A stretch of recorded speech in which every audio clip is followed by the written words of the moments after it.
오늘 모세 이야기는 청년기에 자기 뜻을 피우고 싶었지만 처참하게 깨지고 중년에 완전히 기죽어서 살던 그런 때 하나님 찾아오셔서 인생의 변화의 도전을 주시는 그런 사건입니다. 구약 말씀에 우리 인생 어떻게 살아야 되는지 용기 주고 힘주는 말씀이 많이 있지만 오늘 이 본문 말씀만큼 또 우리 한번 살다 갈 인생인데 멋있게 한번 하나님 부르심의 소명을 다하고 살도록 초대하는 말씀 참 별로 없습니다. 하나님 모세에게 찾아오셔서 꺼지지 않는 떨기나무에서 이 땅은 거룩한 땅이다, 신을 벗어라도 하셨고 이스라엘 백성을 에집트 노예 생활에서 해방시키는 대민족 해방의 사명을 주셨어요. 근데 이런 인생의 변화의 도전에 모세가 고민하고 있는 겁니다. 다른 건 아닙니다. 자신이 없는 거예요. 원래부터 자신이 없었던 건 아닌데 청년 시절에 한번 크게 실패를 경험한 이후에 그 이후부터 중년에 이르기까지 계속 기죽어 살다 보니까 자존감은 말할 것도 없고 자신감도 다 떨어진 그런 상황이에요. 하나님 나 못합니다 이러는 겁니다. 그러면서 4장 1절에 보게 되면 사람들이 나 믿지 않으면 어떡합니까? 그래요. 그것만이 아니라 야, 너 같은 인간에게 뭐 하나님이 나타나셨겠냐? 이럴지 모른다 그런 거예요. 물론 나도 그렇게 하나님 부르심에 한번 멋지게 살아보고 싶지만 이게 되겠느냐 이런 겁니다. 옛날 모세를 생각하면 참 서글픈 상황이에요. 젊었을 때는 정말 자신만만한 사람이었습니다. 근데 중년에 들어서 그의 모습 완전히 정반대, 자신이 없습니다. 사람의 기가 꺾이고 나면 일어나기가 참 힘듭니다. 우리들을 아프게 하고 좌절시키는 과거의 상처나 아픔이 너무 영향력이 커서 그것이 오늘의 나를, 내일의 미래를 가로막는 겁니다. 일어나야 합니다, 여기서. 근데 하나님은 모세가 자기 실력으로 대단한 역사를 이룰 것 같이 자신만만하게 살아갈 때 찾아와서 불러주지 않으셨어요. 근데 자신감도 없어지고 자존감도 땅에 떨어져 있는 중년의 모세에게 하나님이 오시는 겁니다. 다시 쓰자 이런 겁니다. 오늘 이 말씀은 모세가 다시 거룩한 인생의 소명을 회복하고 자신감을 회복하는데 어떻게 회복되는가? 바라기는 우리가 새해를 시작하면서 우리 삶에도 이와 같은 거룩한 인생의 자신감이 자존감이 회복되기를 이번 한 해 동안 여러분 사랑에 임하기를 주의 이름으로 축원합니다. 2절 말씀에 보면 모세에게 질문 던져요. 내 손에 있는 게 무엇이냐? 그래요. 지팡이입니다. 나무 지팡이에요. 양치고 뭐 그런 거예요. 감당하는 금지팡이가 아니에요. 근데 그 나무 지팡이를 하나님이 그 지팡이를 모세가 가지고 히브리 민족 역사에서 가장 중요한 출애굽과 광야 40년을 넘어 가나안 땅에 들어가는 대구원의 역사를 이제 시작시켜 주고자 원하시는 거예요. 우리가 살아가면서 우리 손에 잡혀 있는 것이 참 별 볼 일 없다는 걸 생각해 보면 이게 다인가 할 때가 있습니다. 아유, 내가 이것밖에 안 되나. 40년 모세가 미디안 광야에 살았지만 첫 몇 년간은 에집트 군인들이 찾아올까 봐 두려움 가운데 살았을 거예요. 그 이후로는 체념된 인생을 살았을 것이고 또 다른 몇 년은 자기 그런 모습에 대해서 불만스러운 인생으로 분한 마음으로 살았을 거예요. 그리고 나머지는 어쩌면 후회하는 시간으로 살았을지 모릅니다. 그런데 하나님이 오셔서 내 손에 있는 게 뭐냐? 지팡이입니다. 모세의 마음이 어땠을까 생각해 봅니다. 제 아버지가 평양 분이세요. 근데 제 아버님 화나시면 쓰는 욕이 있어요. 화날 때 쓰는 욕이 있는데 굉장히 심한 욕이 있어요. 제 아버님 화나면요 꼭 이렇게 얘기했어요. 나쁜 사람 보면 거지 발사개 같은 놈이다 그랬어요. 그래서 난 거지 발사개라는 게 굉장히 나쁜 말인 줄 알았어요. 이게 굉장히 나쁜 거구나 하는데 거지들이 그 신발이 없으니까 하는 발 띄운 건데 항상 그랬어요. 제가 모세가 자기 인생을 보면서 야, 내 인생 진짜 개털이다 아니면 거지 발사개다 이렇게 생각했을 거라고 생각해요. 모세가 120년 살았죠. 청년기는 바로왕의 아들처럼 왕궁에서 왕자의 신분으로 살았습니다. 그러다가 친모가 보모가 되어가지고 어려서부터 유대인으로서 민족 주체의식을 분명히 심어줬기 때문에 청년기에는 유대 민족의 자기 리더라는 자부심을 가지고 있었습니다. 근데 그런 자부심과 자신만만했던 청년기에 유대인을 괴롭히는 에집트 사람 보고 때려 죽여가지고 도망자 신세가 되지 않습니까? 그럼 40살부터 80살까지 장년기에는 미디안 광야에서 양을 키우며 평범한 가정의 가장으로 살아갑니다. 이방인 여자와 결혼했고 첫 아들을 낳았는데 이름은 게르솜이라고 이름을 붙입니다.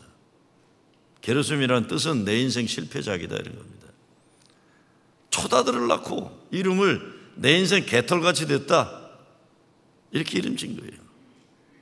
얼마나 자기 자신이 삶이 자화상이 그랬을까 생각해 보는 겁니다. 자기 인생을 부끄러워했는데 그렇게 살고 있는 모세를 하나님이 가만히 놔주지 않으시고 부르시는 겁니다. 이제는 민족의 지도자로 쓰임받아라. 근데 여기 놀라운 하나님의 섭리와 의도하심이 담겨져 있습니다. 하나님은 사람을 쓰실 때 자기 실력으로 자신만만한 인간 부르지 않으신다는 겁니다. 예수님도 부자 청년에게 다 가난한 사람 나눠주고 따르라 그러니까 못 따라요. 자기 것이 있다고 생각하고 자기가 잘났다는 생각하면 예수님을 따를 수가 없어요. 사도 바울도 다메섹에서 거꾸로 주는 회심을 경험했지만 사마리아 사막에서 아라비아 사막에서 3년간 푹푹 썩는 경험을 지나도록 하시고 불러내 쓰신 거예요. 야, 나 같은 인간이 뭘 할 수 있을까? 이럴 때 부르시는 거예요. 우리 인간적인 생각으로는 실패한 인생인지 모르지만 하나님은 이런 인생의 기간을 광야 학교로 삼아 쓰시는 거예요. 광야에 들어가서 강하게 사람들을 훈련, 하나님의 사람으로 쓰임받을 수 있는 겸손한 존재가 되게 하셔서 오직 하나님의 능력으로 살도록 만드시는 겁니다. 근데 막상 하나님이 모세를 부르시는데 모세가 사람들이 나를 하나님 부르셨다고 하면 누가 믿겠습니까? 하는 겁니다. 근데 그거보다 더 참담한 심정은 이르기를 여호와께서 내게 나타나지 아니하셨다리라 이럴 때 뭡니까? 사람들이 평가하면서 야, 네 꼬락서니를 봐라. 너 같은 놈한테 무슨 하나님이 함께 하겠냐 이마. 이 평가받고 있다는 심한 자책감을 가지게 된다. 남들이 나를 판단하는 것도 힘들지만 내가 나를 스스로 그렇게 비하하는 건 참 가슴 아픈 일이에요. 저도 제가 살아온 인생 돌아볼 때 가장 안타까웠던 시절들이 기죽어서 살던 시절들입니다. 송대관은 인생은 네 박자라고 부르지만 저는 인생의 엇박자를 살았던 시절들이 있어요. 엇박자예요. 거꾸로 살았던 시절이에요. 내가 고개 들지 말아야 할 때 고개 바짝 들었다가 된통 얻어맞은 인생 사는 적이 있어요. 그 다음부터는 그게 너무 아파가지고요 고개를 들어야 할 때도 못 들고 살아왔어요. 근데 그 시간이 한 10년 걸리더라고요. 그 시간이 10년 걸려요. 그러다 보니까 머리 좀 들어야 되는데도 계속 숙이고 살아요. 기주고 숙이고 있는 시간이 길어지게 되면서 나중에 원래 나는 이런 인간인가 보다, 원래부터 난 이랬나 보다, 앞으로도 이럴 것이다 스스로 판단하는 게 그 시절이 참 지금 돌아보면 안타까워요. 아이고 누가 좀 나한테 와서 야 괜찮아 임마 이래줘서 얼마나 좋았을까. 근데 저는 모세가 괴로워하는 그 문제를 생각해 볼 때 남들이 모르는 것보다 내 자신의 문제를 봐요. 모세가 야 너 같은 인간에게 무슨 하나님이 함께 계실까는 남들의 조롱이 아니라 자기 스스로 그 문제를 해결해야 되는 거예요. 정말 하나님이 나와 함께 계시는 건가? 내 안에 계신 하나님에 대한 나와 함께 하심의 영적인 자신감을 회복해야 되는 거예요. 이것만 회복되면 되는 겁니다. 이것만 회복되면. 그런 엄연한 현실 앞에서 하나님이 던진 질문입니다. 내 손에 있는 게 뭐냐? 사람은 누구나 살다 보면 나름대로 자꾸 큰 실패의 경험이 없을 수 없습니다. 그런데 모세의 실패의 경험은 인생 가장 황금기에 닥쳐왔기 때문에 충격이 컸던 거예요. 문제는 그 인생 실패의 경험 때문에 모세의 인간 존엄 자체가 타격을 받은 것이에요. 자기 존중을 회복시켜주는 거예요. 거룩한 하나님의 일을 맡기시면서 그 10년 가운데 하나님에 대한 믿음을 다시 회복시키고자 오시는 겁니다. 실패 그 자체가 문제가 아니라 일의 실패가 인생의 실패가 되는 위험이 있는 겁니다. 그런데 하나님은 오히려 모세의 실패를 믿음의 성공으로 바꾸고 계시는 거예요. 제가 많이 인용하는 박노해가 쓴 시가 늘 새로운 실패를 하자, 제가 많이 인용합니다. 돌아보면 내 인생은 실패투성이, 이제 다시는 실패하지 않겠다. 두 번째 화살은 맞지 않겠다고 조용히 울며 다짐하다가, 아니야, 지금의 난 실패로 만들어진 나인데, 실패한 꿈을 미뤄 여기까지 왔는데, 나에게 실패보다 더 무서운 건 의미 없는 성공이고 익숙한 곳에 머무름이고 실패가 두려워 도사리는 것. 의미 없는 성공을, 저도 돌아보면 내 나름대로 난 성공했다고 생각했던 그 순간이 나중에 돌이켜볼 때, 야, 그때가 독이 있었구나. 그 속에 거꾸로 내 인생의 실패라고 생각했던 그 아픔 속에 거기에 하나님의 약이 있었구나. 우리 판단일 뿐이에요. 다 우리가 성공했다고 폼잡을 때 그게 우리 속에 독이 담기는 순간이에요. 우리가 실패했다고 아파할 때 거기에 하나님이 주신 약이 있는 거예요. 데일 갤러웨이가 쓴 당신의 인생을 다시 시작하라는 글에 보면 실패에 관해 알아야 할 4가지 사실을 이렇게 하면, 첫째, 실패한다고 해서 실패자가 되는 것은 아니다. 두 번째, 사람은 실패하기 마련이다. 세 번째, 노력하는 사람은 실패자가 아니다. 네 번째, 실패가 마지막이 될 필요는 전혀 없다 이겁니다. 박노해가 늘 새로운 실패를 하자 쓴 뒷부분이 이렇게 되어 있습니다. 실패했다는 이유만으로 사라지지 않는다. 성공했지만 의미 없는 것들이 있고, 비록 실패했지만 더 의미 있는 것도 있다. 누군가는 의미 있는 실패라도 하며 쓰러져야만 그 쓰라림을 딛고 넘어 새날은 온다. 이제 같은 실패를 반복하지 말고, 준비에 실패함으로 실패를 준비하지 말고, 실패를 정직하게 성찰하며 늘 새로운 실패를 하자. 늘 새로운 실패를 하자. 하나님이 우리들에게 같은 질문 던지십니다. 내 손에 있는 게 뭐냐? 나에게도 지팡이가 있습니다. 하나님이 내 손에 있는 것이 뭐냐 물으신 것은 뒤집어 생각해보면 내 손에도 너의 인생을 새롭게 시작할 능력의 도구가 있다는 거예요. 오늘 17절 말씀 제가 같이 읽자는 게 딴 게 아닙니다. 딴 게 아니에요. 이것으로 하나님은 기적을 이루라고 얘기하시잖아요. 17절에서 모세는 내가 뭐 하겠습니까? 그런데 야, 너 그 지팡이로 이적을 행하리라. 아마 모세는 그 말 들리지도 않았을 거예요. 워낙 실패가 익숙하니까 들리지도 않았을 거예요. 정말 정신 하나도 없이 그냥 끌려갔을지 몰라요. 여러분의 손에 붙잡혀 있는 지팡이가 뭡니까? 없는 것 탓하지 말고 있는 것 찾아야죠. 우리가 살다가 자기가 원하던 것이 이루어지지 않을 때를 많이 경험합니다. 사실 성공보다 실패가 더 많죠.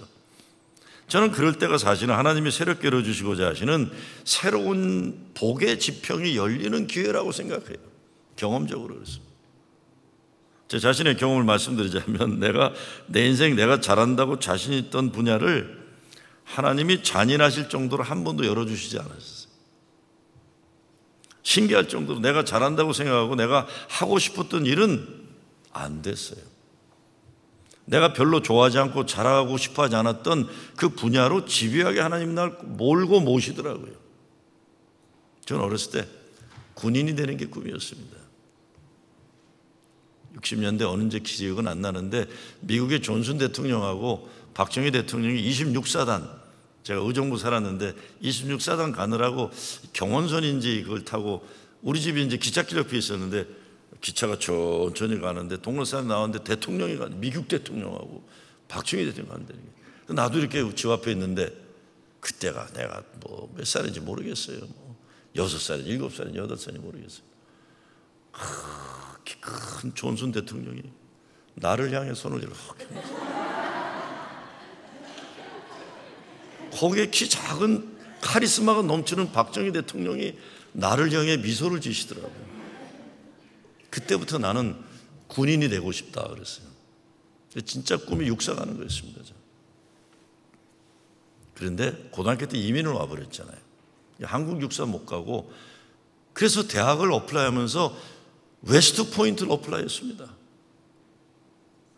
근데 그 당시만 해도 나같이 영주권만 가지고 백이 없는 사람은 웨스트 포인트 갈 수 있는 시절이 아니었어요. 안 됐어요. 떨어졌어요. 그래갖고 화공학을 제가 전공하지 않습니다. 1년의 공대에서. 그때 또 유류 파동이 나오면서 제가 전공한 게 뭐냐면 쓰레기를 가지고 뭐 대체열로 만드는 거였어요.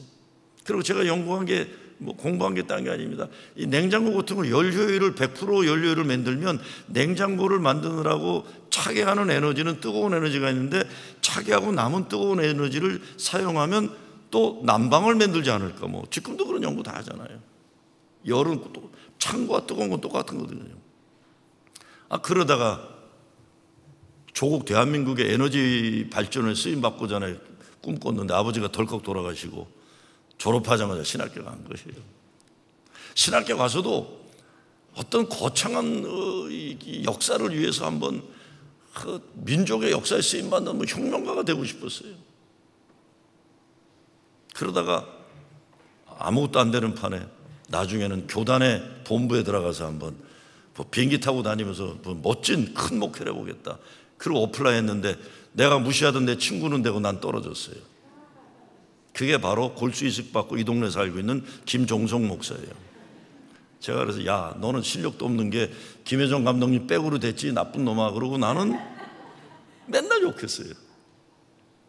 그리고 나는 이제 아틀란타 간 겁니다. 그런데 내 뜻은, 내가 원하는 건, 내가 잘한다 하던 건 진짜 요만큼도 안 열어줬어요. 그냥 내가 제일 싫어하는 이런 목회, 새벽기도 하고 교인들과 직역대회해야 되고 설교해야 되고 이런 거, 내가 제일 싫어하는 거. 이건 시시한 목사들이 하는 거예요. 그렇죠? 진짜 잘난 목사들은 비행기 타고 다니면서 선교도 해야 되고 이런 거 하는 거 아니에요. 그렇죠? 38년을 이거 하고 있는 겁니다 지금. 그런데 제가 불행할까요? 아니에요. 제가 많이 생각하는 건 하나님이 원하시는 길이 이 길이셨구나 하는 거예요. 하나님은 내가 이런 삶을 살기를 원하셨구나. 하나님의 뜻이 여기 있구나.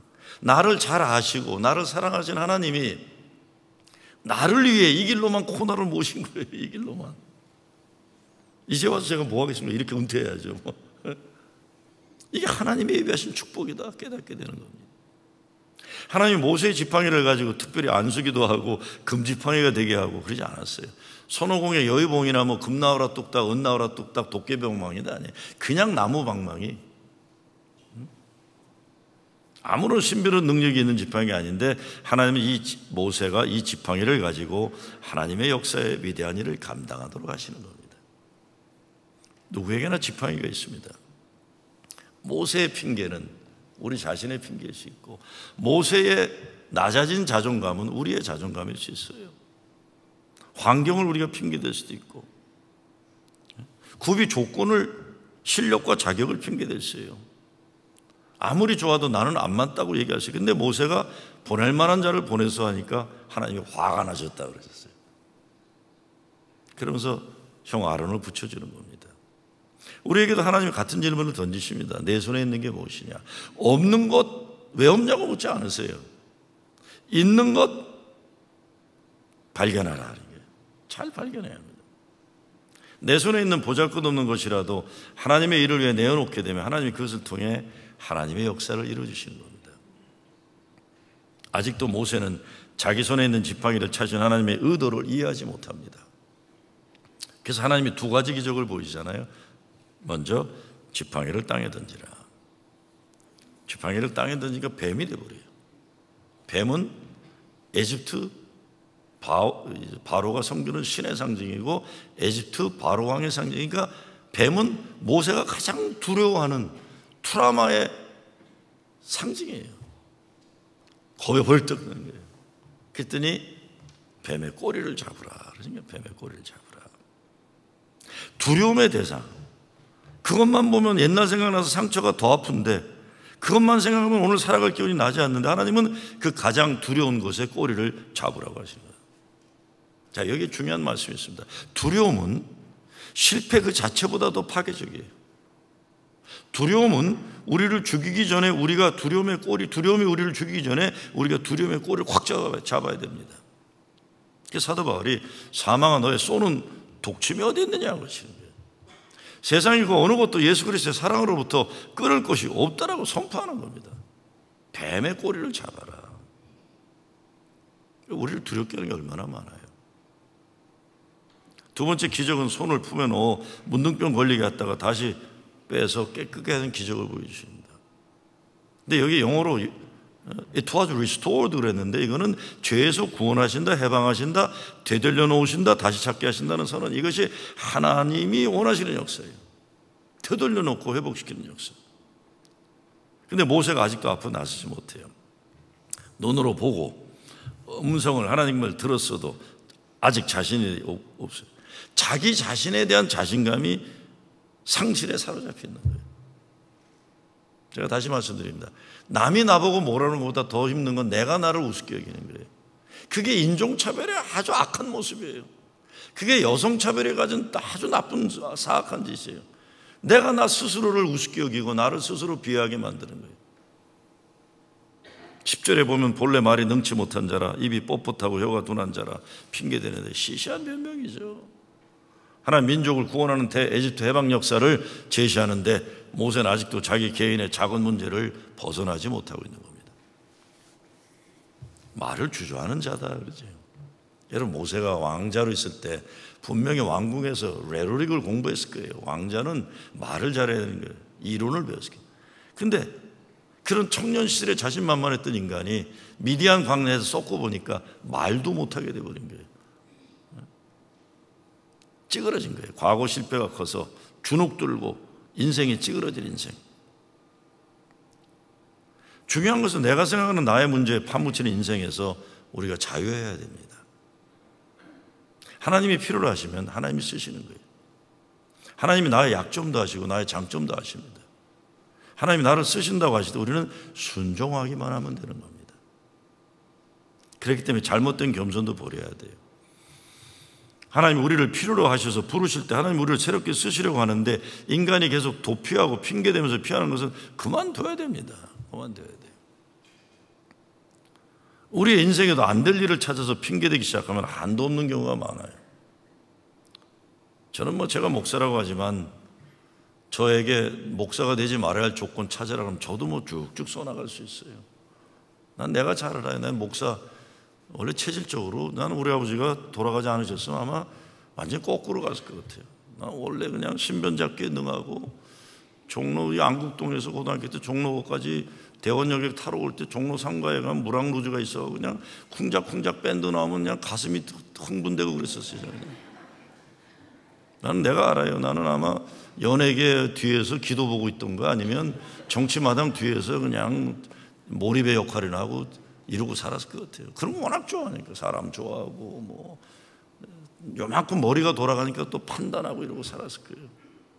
노래 배워서 노래방에서도 중년 여인들에게 인기 끌고 그랬을지 몰라요. 그랬을지 몰라요. 충분히 그럴 수 있는 자격이 있습니다. 제가. 그런데 하나님이 쓰시는 거예요.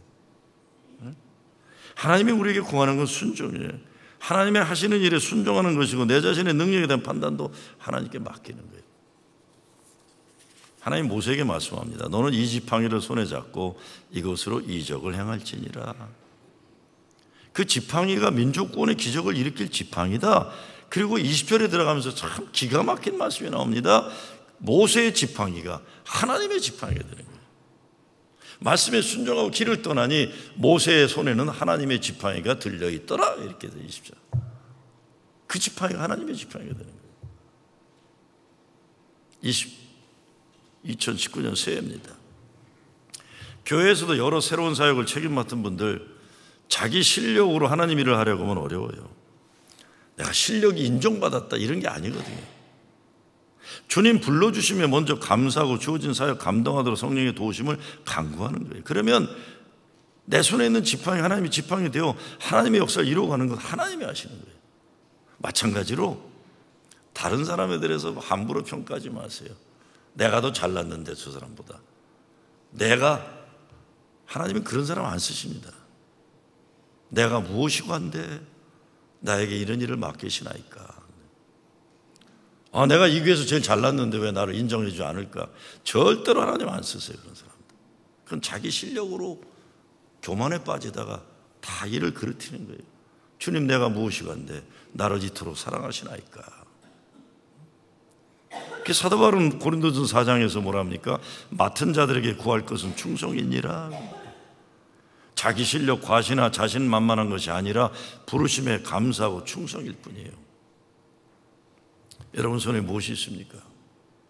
그 지팡이를 가지고 하나님은 여러분 인생길을 가로막겠는 바위덩어리를 깨서라도 생명수를 주실 거예요. 그 지팡이를 가지고 광야를 건너면서 당하는 어려운 문제들을 해결하시는 게 그죠. 그 지팡이를 가지고 여러분 앞에 가로막힌, 민족 앞에 가로막힌 홍해를 가르는 거예요. 그 기적을 이루는 거예요. 2019년 새해를 시작하면서 하나님 주시는 능력이 회복되는 여러분 되시길 주의 이름으로 축원합니다. 새해에 우리가 이루어야 할 성공이 뭡니까? 사람 각자 주어진 거룩한 몫이 있어요. 그러니 남 흉내 내느라 인생 낭비할 거 없고 남처럼 되지 못해 안달할 필요도 없어요. 내게 맡기시는, 내게 원하시는 하나님의 소원이 있을 뿐입니다.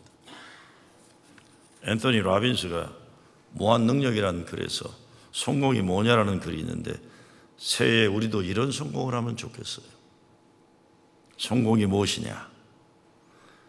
성공이란 자주 그리고 많이 웃는 것, 지성 있는 사람들로부터 존경을, 그리고 아이들로부터는 애정을 받는 것, 정직한 비평가들로부터 평가를 받고 거짓된 친구들의 배신을 참아내는 것, 아름다움을 감상하고 타인들이 가진 최상의 것을 발견하는 것, 세상을 조금 더 좋은 곳으로 만드는 것, 그것이 한 건강한 아이를 낳거나 한 떼기 정원을 가꾸거나 사회 환경을 회복하는 것이나 간에 당신이 살았었기에 단 한 생명이라도 더 편히 숨 쉬었다는 것을 아는 것, 이것이 성공된 삶을 살았다는 것이다.